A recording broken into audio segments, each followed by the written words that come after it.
If you've been scrolling through endless listings, watching demo videos, and still feel that knot in your stomach when you think about dropping a few $100s on a scale that might not fit your workflow, this review is here to clear that up. Link is in the description if you want to check the product details on Amazon.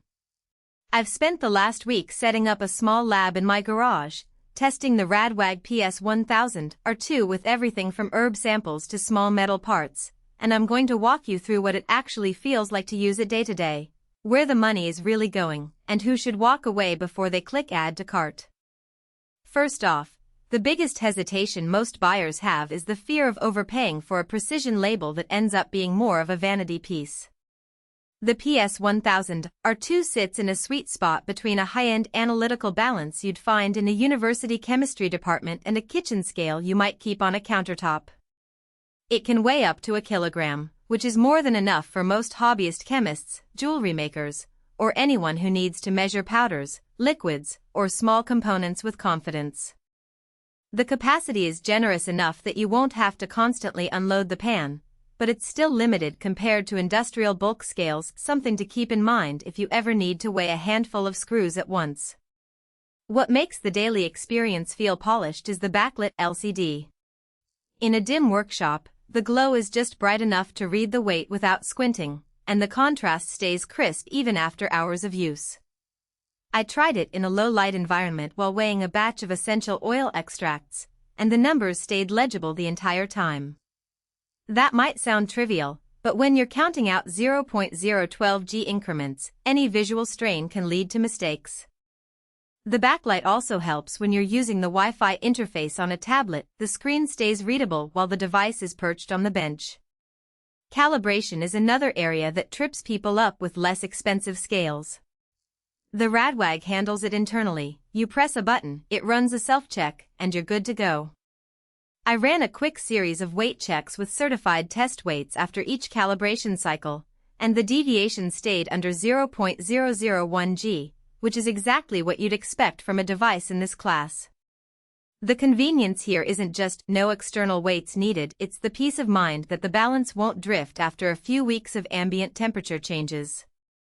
For a home lab that isn't climate controlled, that internal calibration routine can save you a lot of headaches. Programmable buttons, F1 F4, are where the PS1000 R2 starts to feel customizable.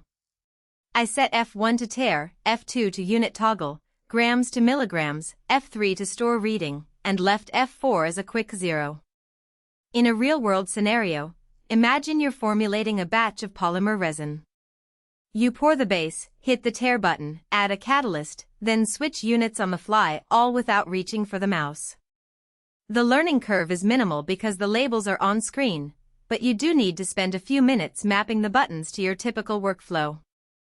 If you never use the programmable feature, you're essentially paying extra for a set of function keys you'll ignore.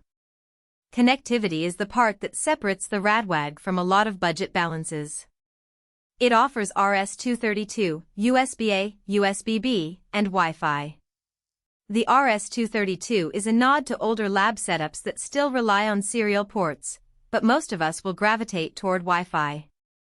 I linked the scale to my laptop via the Radwag software, and the data streamed in real time as I recorded a titration curve.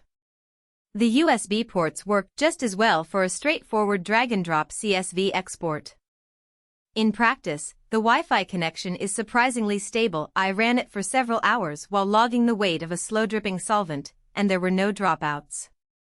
This means you can keep the scale on a bench, let it feed data directly into your spreadsheet, and avoid the manual transcription errors that often plague small labs. Now, let's talk about who should actually consider this balance.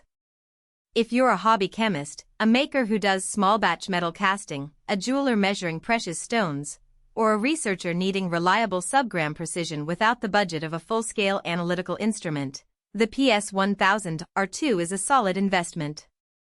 Its capacity, internal calibration, and connectivity give you a level of control that most kitchen or office scales simply can't match. The price point is higher than a typical kitchen scale, but you're paying for the accuracy, the programmable interface, and the data export options that make repeatable experiments feasible. On the flip side, if your primary need is occasional kitchen measurements, or you only ever weigh large items where a few grams of error won't matter, you'll likely find the PS1000 are too overkill.